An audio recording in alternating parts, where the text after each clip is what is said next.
Hey everybody, welcome back to Let's Play Katawa Shoujo Part 15. And today we continue on our search for Hanako's birthday presents. Let's go! The simple act of searching is starting to clear my head. The events of last week are starting to fade away, and I'm looking forward to giving Hanako her gift. If I can find one, that is. This is hopeless. I thought we'd be able to find something in the city for sure. And I'm sure we've walked down this street at least once before. That almost sounds like you're giving up, Hisao. I'm not, but it's a lot harder than I thought. Try not to be so restricted in your thinking. Maybe we should actually go into some shops and have a look around? That might work. I've never really been any good at window shopping. Lilly and I circle around the city streets once more, this time popping into stores that catch our attention. In the end, though, nothing comes up as especially appropriate. Hanako's tastes are often quite hard to pin down at the best of times, thanks to her intensely private nature, and those tastes we do know are hard to accommodate. Maybe we take a break for a minute. I'm a bit exhausted. I agree and leave Lilly to rest against the railing while I go to get a couple of drinks from a nearby vending machine. After walking up to the vending machine and grabbing myself some lemonade, I find myself at a bit of a loss. Not really knowing Lily's taste, I decide to take a guess and grab something that seems a little girly, but not too weird. Strawberry-flavored milk. Back. I walk up to her and place the carton into her outstretched hands, making sure she has a grip on it before letting go. She feels out its contours before opening it and taking a very tentative sip, her approving smile afterwards telling me I made the right choice. We both rest and have a quiet drink for a few minutes. A familiar soft ringing begins to sound from Lily's side. She quickly apologizes as her hand goes into her pocket, pulling out her mobile phone. Do you mind if I take this? It's fine, don't worry. She nods to me and thanks before turning away and flipping the phone open, bringing it to the side of her face as she picks up the call. Going by the tone of Lily's voice, the person on the other end is no doubt some friend or another. I tune out of their conversation pretty quickly, as the snippets that Lily says make it sound like little more than gossip. Without much else to do, I find myself watching Lily. She really is a pretty girl, which would hardly hurt her popularity in school. It's interesting just how much Hanako and Lily contrast with each other, in both personality and appearance. For a few minutes, I just lean back and drink, watching her. Before long, Lily says her goodbyes to the person she's talking to and hangs up, placing her phone back in her pocket and leaning against the railing as before. Sorry, just a friend from class. I take one final swig from my can before throwing it into the bin. Lily gives me her carton to throw away soon after, finishing it off relatively quickly. You seem to have a lot of friends. Oh? Lily waits for me to continue, her interest piqued. I was just thinking that you and Hanako contrast really heavily.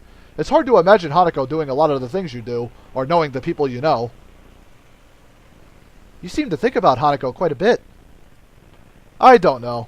It's just, she's mysterious, I guess. I kind of want to know more about her, which isn't that easy. It almost sounds like you're doubting your relationship to her. I don't think it's that. I just want to do more for her, being her friend and all. I don't even really know how she sees me. This statement seems to interest Lily quite a bit. I wonder if Hanako said anything about me to Lily during their conversations. I'm about to ask what's on her mind as she picks herself up from the railing. Shall we be off then? Her voice and expression show that she's playing games with me. Lily knows damn well that she's leaving me hanging. With a sigh, I pick myself up off the railing as well, and have a brief look around. We have stuff to do, so I'll just try to get back to her about this later. Tucked in between a newsstand and a convenience store is a small shop. The sign above the door reads Othello's Antiques, in decorative English script. It would be easy to miss if we were walking along the street, but since we're stationary and I'm purposefully looking around, it's just noticeable. Say, Lily, that doll you got Hanako, was it new? Well, yes, but I'm not quite sure I know what you mean. I think I found our shop. It's across the road. Oh? What is it?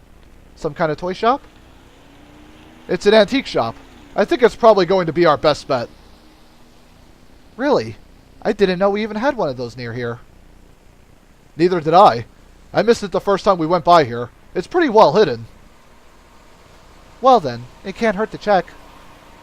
Inspired by this new find, we quickly dust ourselves off and head towards the store, Lily's hand finding its way to my elbow for guidance. The store has a strange musky scent to it. The layout is more like a garage than a store. Things are strewn around the floor without any immediate semblance of order. The shopkeeper gives us an almost bored look through his particularly small eyes. His face looks weary and tired, and his dress style is distinctly anachronistic. He gives us a polite nod of welcome before going back to his book.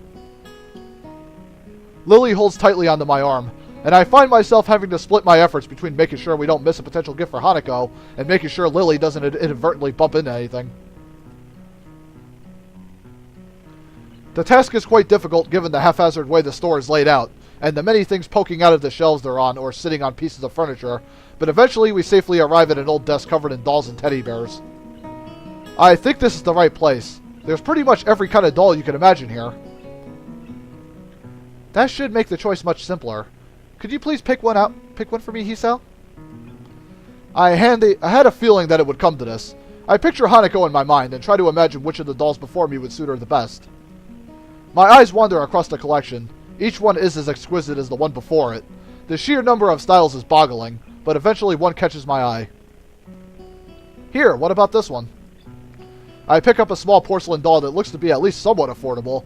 Dressed in a Victorian-era green dress with a little brown hat sitting atop its blonde hair.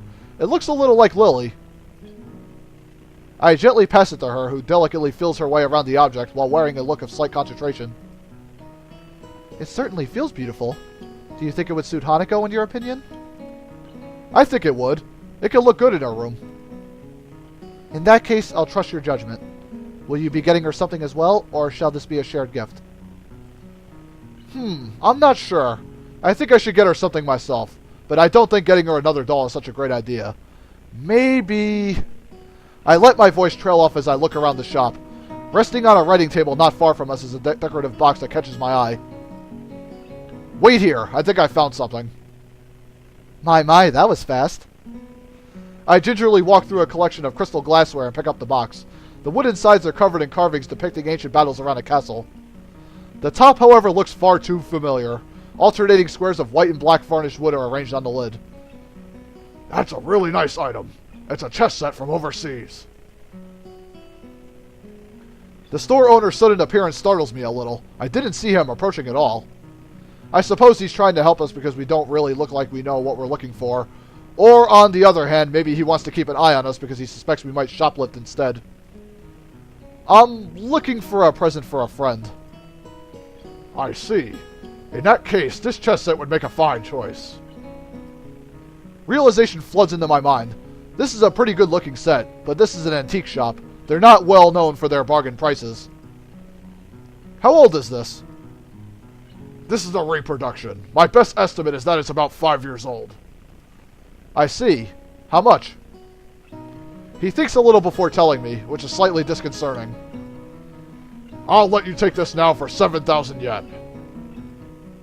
I balk a little. I wasn't expecting to spend that much, but this does seem perfect.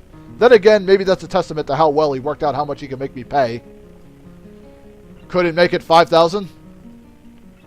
5,500, no lower. I'm sold. Oh, we'd also like to get that doll. The store owner looks over my shoulder, focusing on Lilly and the doll in her hands. His eyes narrow, and he visibly takes a moment to switch mental gears. In the process, his smile drops slightly. Ah. I guess that means that not everything in his store is a reproduction. Are you quite sure that you want that doll, miss? I trust my friend's judgment. I see. Oh, no offense. None taken. If you could please wrap it for me, it would be appreciated. Yes, of course. But it is 20,000 yen. Lilly reaches into her purse and presents 4 crisp-looking 5,000 yen notes. Here you are, 20,000 yen.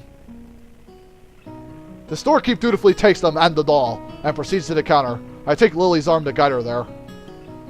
Are you sure about this? It's okay. I have the funds I need. As I said, I trust your judgment. I feel a little guilty on 2 fronts. Firstly, because Lilly has just spent a lot of money on my recommendation, and secondly, because I have a feeling the value of my gift isn't high enough. Nevertheless, Lilly does seem to get somewhat awkward whenever the mention of money comes about. I hand the shopkeeper my present and the money for it in turn. He puts the cash into the register before busying himself with wrapping the doll and repeating the process on the chessboard. Eventually, he finishes the gift wrapping and hands us both our presents. Please be careful on your way back, and do come again. Thanks. Indeed. Thank you very much. The store owner bows deeply to us as we leave. Well, it did take us all day, but we found something in the end. That we did. Now that the presents are wrapped, I'm feeling a little impatient to give them to Hanako. It's a common reaction to buying gifts, wanting to see the reaction of the receiver as they discover what it is. And part of me wants to return to Hanako just to confirm her condition with my own eyes. So, should we head back? Let's. We've done a lot of walking today, so I shan't mind taking a rest back at the dormitories. Lily's right. Now that the need to find a shop is over, my legs are feeling quite tired. Well then, back to the school for us. I'm looking forward to resting for a bit too. Lily holds out her arm and I link mine with hers. Together, we make our way back to the bus stop.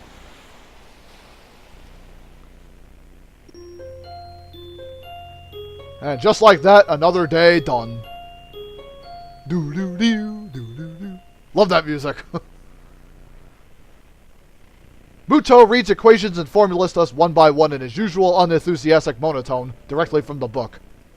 It's possible that he might be excited about what he teaches us. Sometimes he can display an awkward spark of passion for it, as if he's starting to get into the material. Most days, however, are like this one. What we're covering is fairly simple, so I find it increasingly difficult to keep my concentration on him. It's not too long until my legs begin aching again, which only makes it even harder. I'm almost starting to regret walking around the city yesterday with Lily. Since leaving the hospital, I've done very little physical exertion. Walking to and from the local corner store hardly counts. Despite Emmy's attempts when I first arrived in Yamaku, I've largely given up on the idea of ever returning to my old level of fitness. I have little doubt that's why walking around town for so many hours has made me quite so sore. It's depressing, and it reminds me of one more thing I can't do since I had my heart attack. It makes me feel pathetic. Now, Ikazawa? It's odd for Muto to ask Hanako a question, but not unheard of. She quickly jumps to her feet, a little startled, and immediately pins her eyes onto him. She knows that Muto calling on her is rare, so all eyes in the classroom are going to be on her. This way, she doesn't run the risk of making eye contact with anyone else. Yes? In this particular example of a redox reaction, the combustion of methane reaction actually produces one more product than is listed. That product is... Even though it's a softball question, she timidly waits a bit before answering, biting down slightly on her lower lip as if to keep her concentration. Heat? Well done! This is an exothermic reaction, with the reaction giving more heat than is put into it. Receiving a nod from Muto, Hanako takes her seat once again and gives a relieved sigh. A shaky start, but it's something. It'll be nice to take her out for her birthday somewhere different from the usual isolation of her room and the tea room. With the progress she's made until now, I don't think she'll have much of a problem going to the city. Right then. For the remainder of this class, I'd like you to work in groups of 3 or 4 on the problems in Chapter 12. I'll be here if you need me. Muto sits down behind his desk, pulls some loose sheets out of a folder, and starts on some kind of paperwork of his own. I thought teachers were supposed to do that kind of thing after class, not during it. Regardless, I look to my right to pick out someone to form a group with. Given the 2 smiling faces hovering near mine, I don't think I'm going to get much say in the matter. I suppose we have a group then? Hee-chan, you want to work together? Okay, that's great. It's really been a while. The class begins the process of noisily shuffling the desk around, with Shizune doing the same as she puts hers in front of mine. She's a little lucky to not be able to hear the din of the classroom, which is loud enough to cause some discomfort. Truth be told, working with Shizune and Misha is probably a good outcome. Shizune and I are pretty good at this subject, and Misha has really nice handwriting. As I look to Misha, I notice a tall figure behind her. The shadow catches Misha's attention as well, and she turns to face the dark-haired observer. Good afternoon, Hanako. Hello. Shizune finally notices Hanako, after looking up and following the gazes of Misha and I. In quick measure, she taps Misha on the shoulder to get her attention before signing away. Shi-chan says if you're looking for a group, you could join ours. Hanako looks down and blushes a little at the offer. Out of all the people in the class, Hanako's most familiar with the 3 of us, so it's reasonable that she'd come to us first. Then again, her actually coming up to a group with the intention of joining them is something she apparently very rarely did before. She leaves briefly to drag her desk over, and Shizune and Misha wheel back to me as soon as her back is turned. I guess we get to play again, Hee-chan. You hardly ever play with us anymore. I wonder why. You two always seem to have some ulterior motive. That hurt, Hee-chan. I'd almost think you were insulting me. But it's Hee-chan, so I know that you're joking. Such a great sense of humor about it. It'd be awful if someone were to take advantage of your good nature, like making you help them with their work.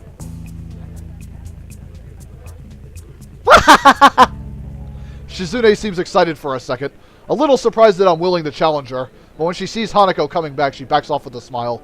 I guess the mind games are over early today. Hanako gently sets down her desk in front of Misha's. Her eyes are locked downwards, and I'm left wondering why until I look around the class. Most are busy setting up their own groups, but a few are casting curious glances at her.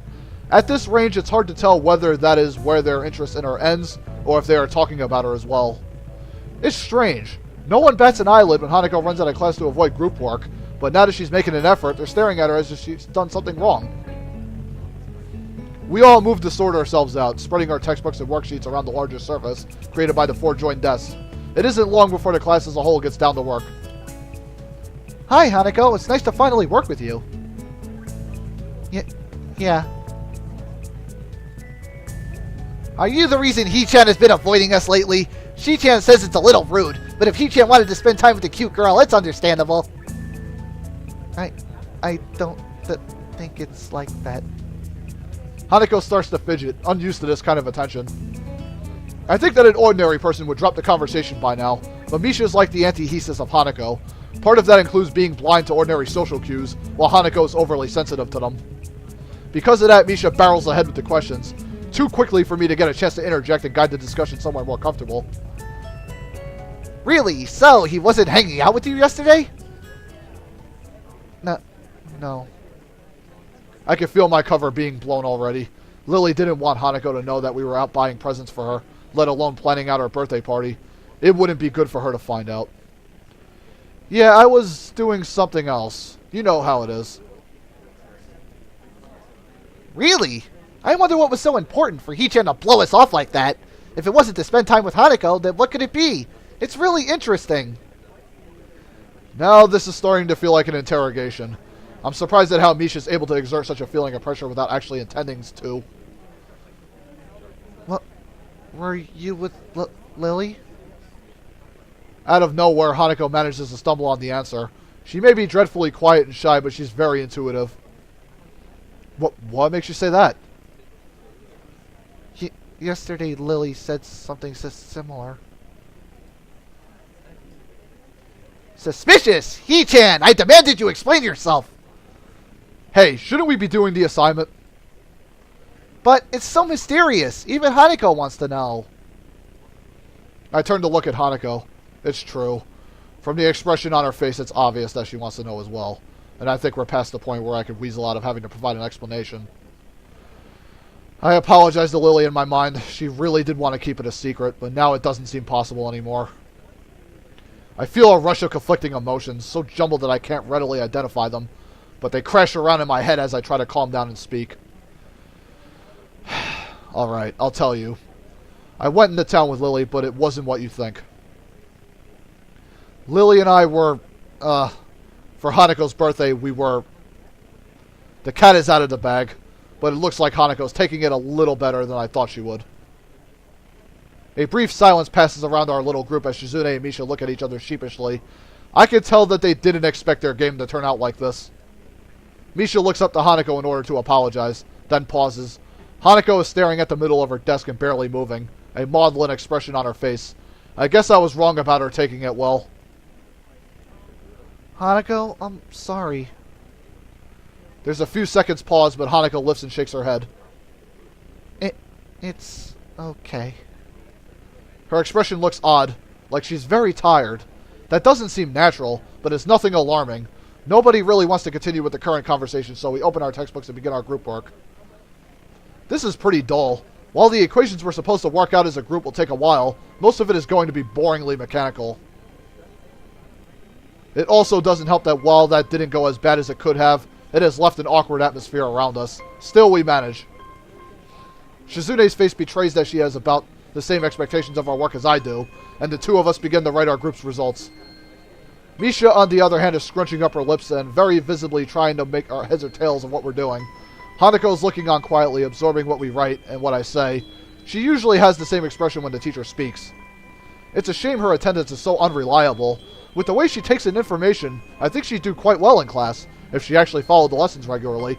I wonder if this might be why Shizune seems so hard on her. Hey, Hanako, do you understand this? Misha looks to Hanako, but I suspect her hope is more to find a comrade in ignorance rather than genuine help. Not really, I guess. I'm surprised by how tense she is in answering, but she settles back down. She breathes out, and the way her upper body and head lower reminds me of a deflating balloon. You okay? I could go over this bit if you want. Hanako shakes her head slightly, but then again, I don't think she needs the extra explanation, despite what she said. Misha quickly interjects, entirely oblivious, and I end up slowly going through how we ended up at one of our results step by step. Times like this remind me that this kind of work may not be mechanical for everyone, but rather feels that way to me due to my grasp of the subject. It's a satisfying feeling. As Misha brings her balled fist onto an open hand of realization, I discover another nice feeling. My explanation got through to her, and she manages to work out the next equation by herself with a minimum of guidance. Throughout all of this, Hanako is unusually unresponsive. She's normally very quiet, but one could still see her eyes roving periodically over the landscape of the classroom in front of her, or anxiously moving her hands in some way or shifting her shoulders periodically. Right now, these small movements that I've gotten used to seeing are all missing. Someone not moving at all is definitely weird. Even Misha can tell there's something wrong. Hanako, are you sure you're okay? Yes. Are you sure? I'm fine. A little more strongly this time, but she turns away as she says it. It only makes me doubt her answer, yet at the same time, I can tell she doesn't want to talk about it further. Having already had one very awkward conversation today that I'm still not fully over, I don't want to pursue the matter too much either. We settle back into our routine, debating over our answers whenever a doubt comes up, but as time goes on, I notice that Hanako isn't talking at all. It's frustrating. She has made so much progress. It makes me a little angry at Shizune and Misha for undoing the surprise Lilly had wanted to keep secret so much. I know I'm at fault too. Maybe I could have kept it under wraps somehow. Shizune has noticed Hanako's silence as well, and is also getting antsy. I can see it on her face. It's strange that even though she's deaf, Shizune has perceived Hanako's unusual quietness sooner than Misha. Hanako, you're being too quiet. You have to contribute too. Someday we might work on a bigger project, like one that's so big it's worth celebrating afterwards, like with ice cream or cake. If you act like this, we won't take you along. I can tell that they're trying to tease her to bring her out of her shell, but I don't think that kind of approach will work on Hanako. It will just make her feel worse. Guys, don't tease her like that. He-chan, it's all in good fun. She-chan says she teases everyone anyway. They do back off, though with Misha moving away from the issue by asking me a question again. On seeing how difficult the problem she is working on is, I don't know whether it was a skillful dodge or a mere coincidence. It takes way more of our time than necessary because Shizune keeps disagreeing with me while I'm trying to explain it to Misha, and Misha is quick to believe her over me. So quick, in fact, that she forgets to translate what Shizune is saying. Hey, the clock is kind of ticking down. We should speed up a little. He-chan, you sound a little like She-chan there. Just because I looked at my watch? Jeez, is that really all it takes? Time management and suddenly I'm the student council president? I look at Hanako's desk to see how she's doing and freeze. Our papers are covered in equations, but Hanako's only halfway there. It seems like she hasn't written anything in the past 20 minutes. When I realize that, I want to kick myself for how dumb I've been. I should have known that someone as fragile as Hanako wasn't just going to brush off what happened so easily. But I've been too eager to move on from an awkward situation to notice. She has been slowly shutting down for the last half hour, and I had no clue. Her pen is still in her hand, but she doesn't slowly spin it around like she usually does. There isn't a single idle movement from Hanako. Only the fact that she tries to inch away once she feels Shizune, Misha, and I looking at her tells me that she is even still conscious. We look away, and at least in my case, it's partly out of shame that has gotten to this point. Though on the outside, she has shut down almost completely. I know that it's a different story on the inside. What kinds of things could she be thinking about as she tries harder and harder to shrink into herself, as if by willing it she could somehow disappear? Everyone is looking at her now, stealing quick glances in between putting the finishing touches on their work. Misha attempts to ask her what's wrong, but that only makes the problem worse. If she weren't frozen to her seat, she'd probably run out of the room right now. Misha's questions are loud enough to be heard throughout the entire classroom, and for a second I'm ready to snap at her, because I can only imagine how much worse it's making Hanako feel. Of course, if I were to do that, it would only make the situation worse. I'd believe that Hanako had gotten stronger, and she has, but it wasn't enough, and I was too eager to believe it. Now she's terrified, alone in the middle of the classroom, and there's nothing I can do without drawing more attention to her. It's infuriating. Misha's worried, and even Shizune's biting her lip. None of us know how to deal with the situation, so I decide to call Muto. His judgment would probably be better than ours.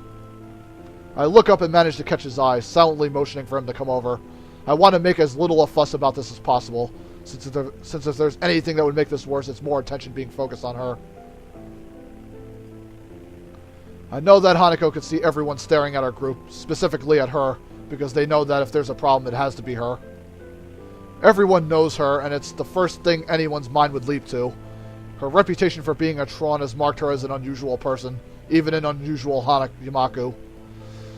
Who knows how many times they have stared at her before. Maybe it's because she's seen the class staring at her so much that she fears their gazes like she does, cowering from them. The time it takes Muto to walk over must be like an eternity to Hanako, and she looks as if she is about to fall over. Muto quietly begins to ask us what's wrong before catching himself as he sees Hanako. Did we upset her? Don't worry. Muto bends down after calming Misha and looks intently at Hanako's face. Hi, Ikazawa, can I help you at all?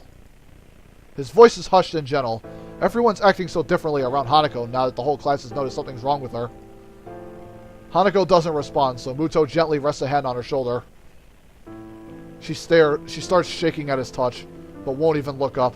Hanako continues to stare into the equations on her desk, vision so unfocused that I doubt she even sees them. She is worse than before. I remember that not even an hour ago she was able to talk to him almost normally. Muto grimaces a bit as he stands again, and now that his expression's changed, I can see he wasn't exactly unaffected by what happened either. He takes a breath to settle himself before speaking in a very quiet voice. I'm a little impressed at how quickly he takes control of the situation. Is that it? Nothing's wrong then? Muto seems to say that to no one in particular. However, his words sound convincing enough that most of the people who were looking over at Hanako now turn away, getting back to their work. He gives a quick glance to his left and right. Several people at the desk around us are still staring curiously, but other than that, we seem to have escaped attracting too much attention. Muto notices me doing the same as him and smiles a little in his usual stilted way. I think for Ikazawa's sake that it would be good to quickly take her somewhere away from others. Nakai, Hakamichi, could you please take Ikazawa out of the classroom?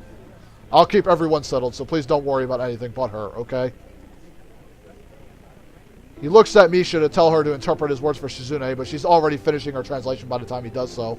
It's remarkable how little thought she needs to sign, as she still looks quite dazed otherwise. Nodding, Shizune and I stand and move to either side of Hanako. Muto steps back to allow us some room, and talks to the table behind us as some people there have begun to mutter between themselves about what's going on.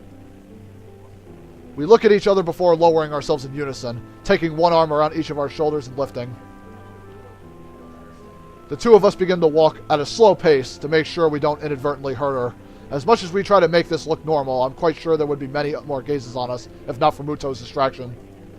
Eventually, thankfully, we reach the door and go through.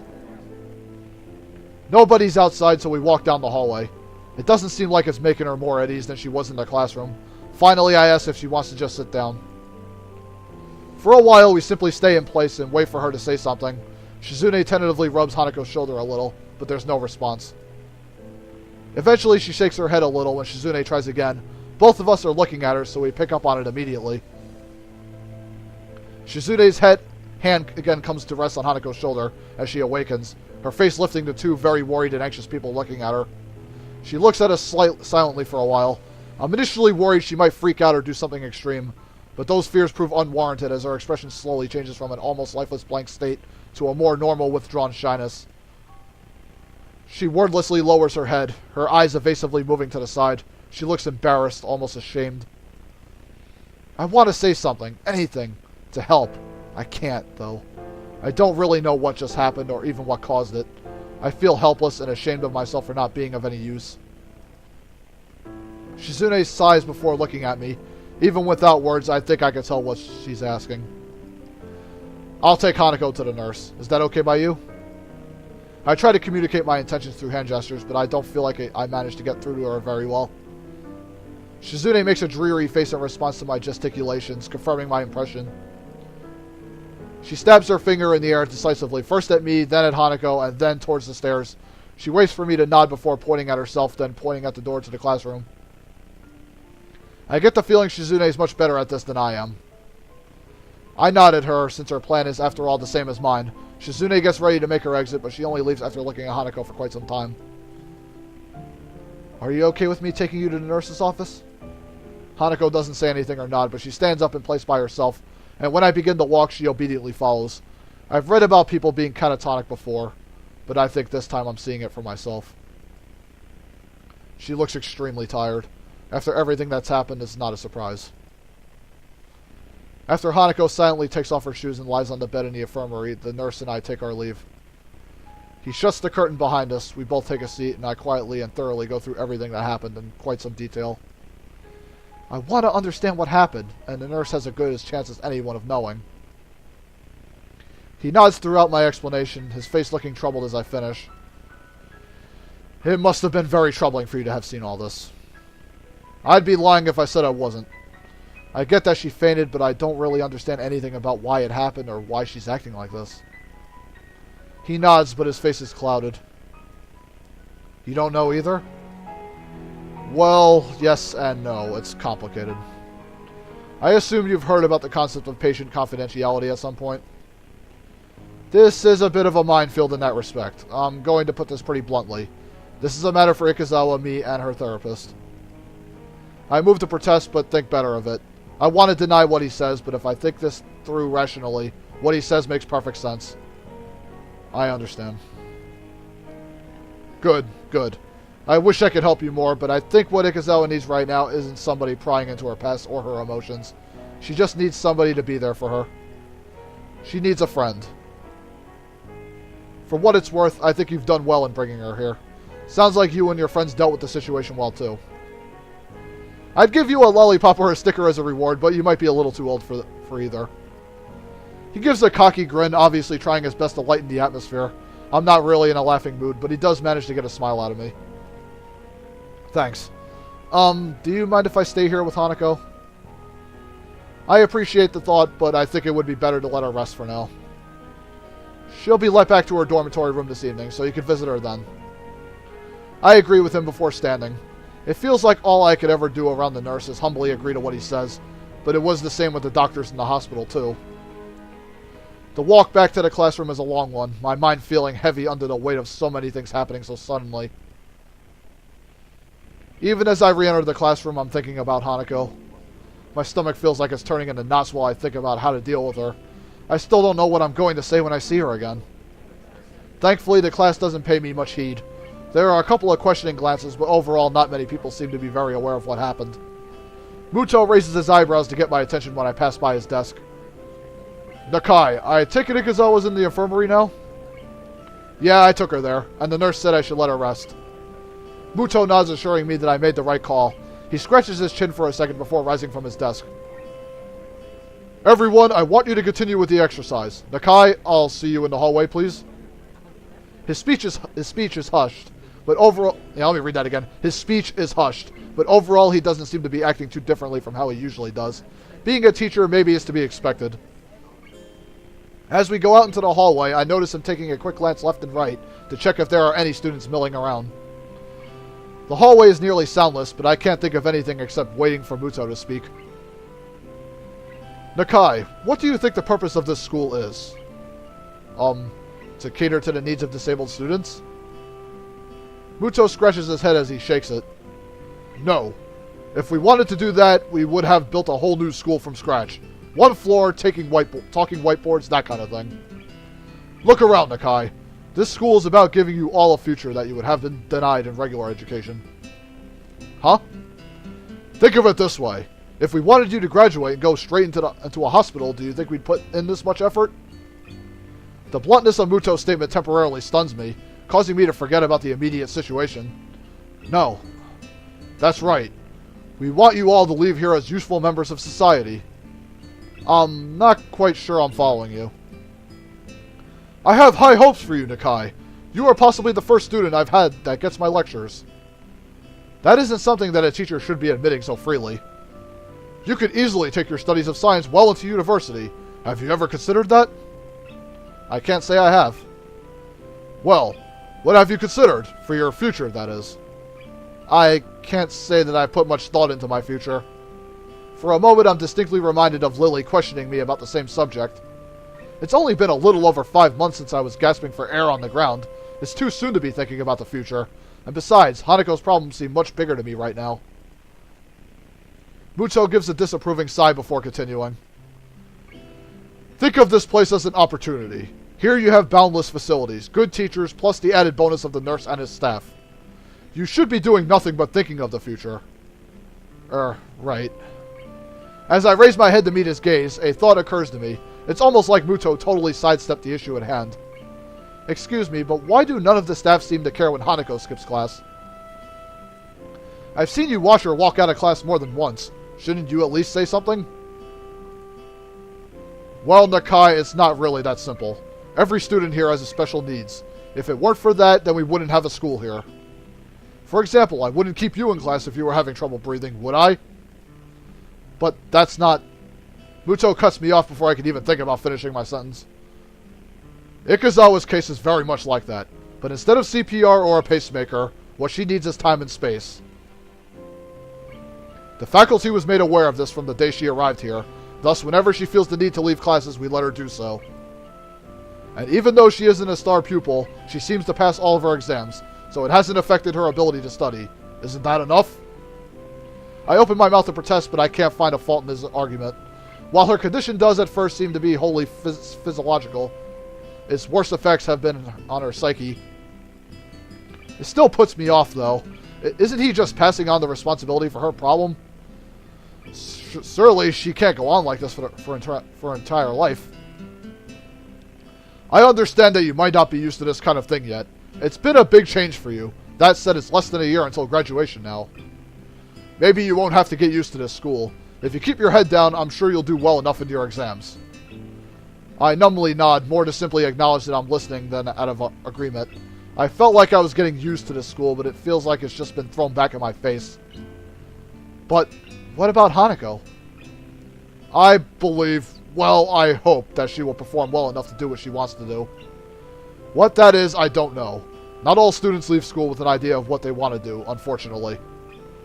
He takes care to emphasize the last word, as if it wasn't quite clear enough already, and gives me a moment to mull his words over.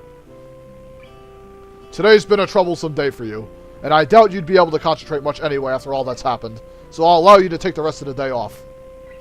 Your marks have been good in this class so far, which makes me think you won't have any trouble catching up on what we've been doing. He gives a small smile along with this praise, as if to make up for the seriousness of his lecturing before now. Go collect your things and I'll see you tomorrow. Right, thank you. Muto's roundabout speech has left my thoughts scattered. I'm still not any closer to working out what I could do to help Hanako, if anything, and my mind is all the more confused after what Muto said. I'm also still bothered by the fact that Hanako was helped at least as much by Shizune, her enemy by proxy, as by myself, but I don't know whether that is just male bravado or a genuine concern. While I collect Hanako's and my things from the class, I continue to try and sort out my feelings. I want to say that I understand her and that I'm there for her, but while I might have been able to say that just yesterday, I can't say it now. I wish I could. I lay on my bed trying to collect my thoughts.